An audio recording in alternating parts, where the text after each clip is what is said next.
One feeding trick for massive tomato harvests and no blight ever. Tomato plants can look perfect one week and collapse the next.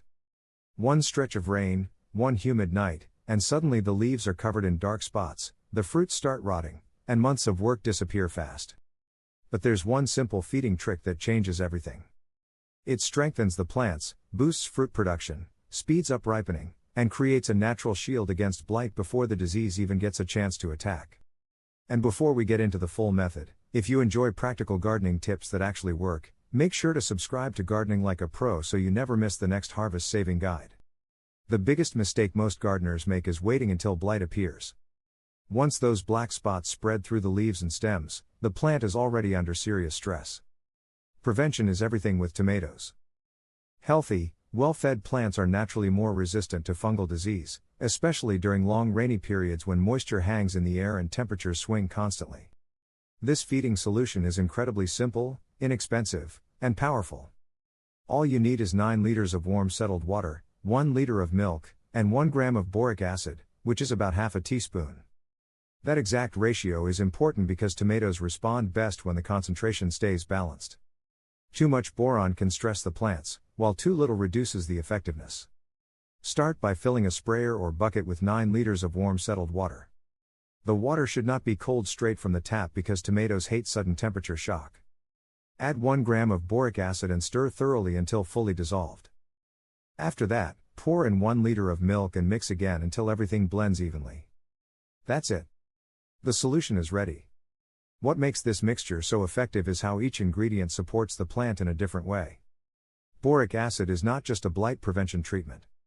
It plays a massive role in flower formation and fruit setting.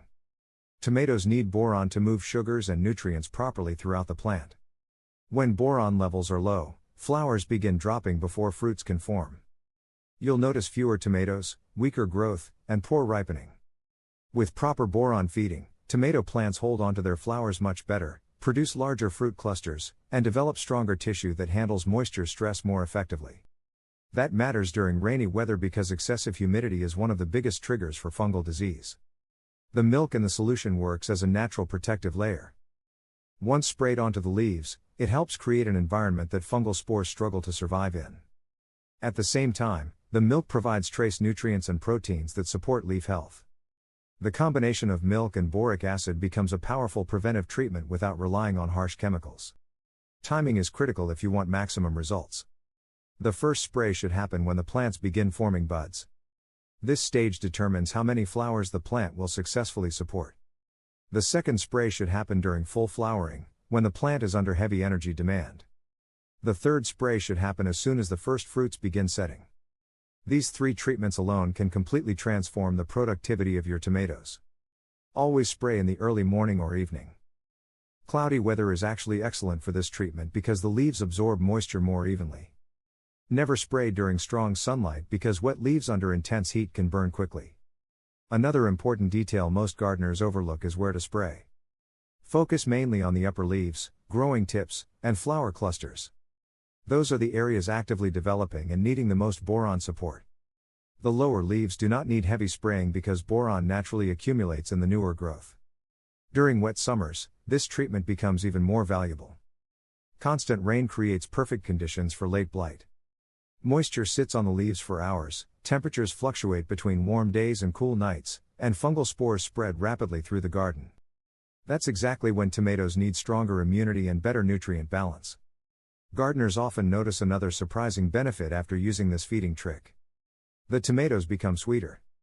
That happens because boron helps improve sugar movement inside the plant. Instead of producing watery fruit with weak flavor, the plant develops richer, deeper tasting tomatoes with better color and faster ripening. But feeding alone is not enough if watering is done incorrectly. Tomatoes hate excess moisture around the roots and leaves. Overwatering creates weak plants that become highly vulnerable to disease. Instead of watering lightly every day, water deeply and less often. The goal is to encourage strong root growth while keeping the surface conditions drier. One of the best watering methods is creating shallow dips or trenches between the plants and pouring water directly into them. This keeps moisture away from the stems and leaves, reducing the chance of fungal spread. Wet leaves are one of the fastest ways to invite blight into the garden. During active fruit growth, tomatoes also need steady potassium and micronutrients to support ripening. Every 2 weeks, sprinkle 2 tablespoons of dry wood ash around each tomato plant. After applying the ash, water thoroughly so the nutrients begin moving into the soil. Then prepare a biohumus feeding solution using 2 tablespoons of biohumus per 10 liters of water. Apply this around the root zone of the plants. This combination gives tomatoes a massive nutritional boost without overwhelming them with harsh synthetic fertilizers. Wood ash provides potassium and calcium, which help strengthen plant tissue, improve flavor, and reduce issues like blossom end rot. Biohumus improves soil life and delivers nutrients in a form the roots can absorb easily. Together, they create healthier plants that mature faster and produce heavier harvests. One thing experienced gardeners understand is that strong tomatoes are far more disease resistant than weak ones. Blight usually attacks stressed plants first. Poor airflow, overcrowding, excess moisture, and nutrient deficiencies all weaken the plant's defenses. This feeding strategy works because it strengthens the tomato from the inside out. You'll notice the difference quickly. The leaves stay greener. Flower drop decreases. Fruit clusters become larger. Ripening speeds up. And even during long periods of rain, the plants stay vigorous instead of collapsing under fungal pressure. Consistency is what matters most. Don't wait for symptoms. Start early, feed properly, water carefully, and maintain the routine throughout the season. Tomato growing becomes much easier when you stop reacting to problems and start preventing them before they appear. A lot of gardeners spend money chasing miracle products when the real secret is simple plant support at the right moment. Healthy plants naturally defend themselves better. That's why this feeding trick continues working season after season for gardeners who stick with it.